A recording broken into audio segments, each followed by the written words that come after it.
into position as we speak. I wish we'd seen that. I know, that was great. That was a full-on sprint. Stop telling tales, you two. Oh, can't help Honestly. ourselves. You're terrible. I know. Blame Steph. I blame Steph all the time. I was working hard. I was fixing a spelling mistake, actually. I had Gloucestershire or something and I had to fix it. But anyway, good morning, everybody. Scotland, cloudy, dull, damp, and I'm afraid it's probably going to stay like that all day. And on top of that, gale force gusts of winds as well. But a different story in Gloucestershire. We've got some sunshine around this morning, and here it is. Now, there's a real north-south divide in the weather. A lot of cloud up into the north, clearer skies down to the south due to this high pressure. But underneath the cloud, there'll be some light patchy rain, and you can see how many isobars we've got on the charts up to the north.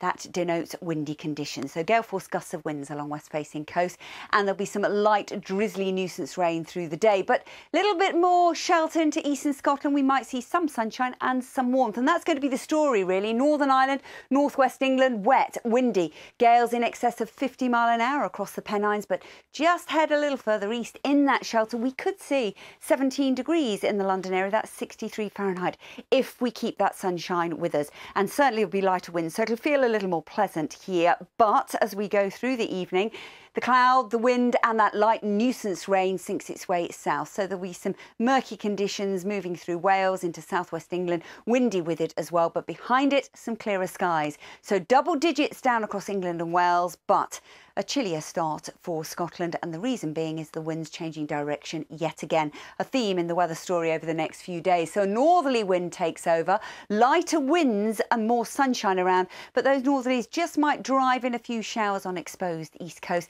and maybe one or two into the southwest. But we keep double digits here, 14, 15 degrees, but a colder feel, only around 7 to 9 degrees up into the far north. The high pressure is going to stay with us and the winds will continue to fall light. So this time of year, that means only one thing really through the night. Those temperatures are going to fall away really quite sharply.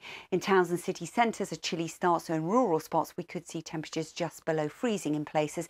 And it could be our first widespread frost across the country for first thing on Monday morning. So light winds, lots of sunshine again, but yet again, the winds are changing direction. This time a southwesterly, and by the end of the day, it's going to introduce milder but cloudier and wetter conditions. And before I go, don't forget that we put the clocks back through the night tonight, so we all get an extra hour in bed, and that's been pleasing us greatly here on the breakfast set. Back to you two. It doesn't count unless you do the dance that goes with the hour. I've been trying. I'm not going to get into strictly doing this, am I really? But that's as good as it got. But, you know, I've been quite excited about the idea of an hour extra. Lovely. Oh, Louise, thank you very much. I'm loving that. Loving the moves. She's doing some good dancing there.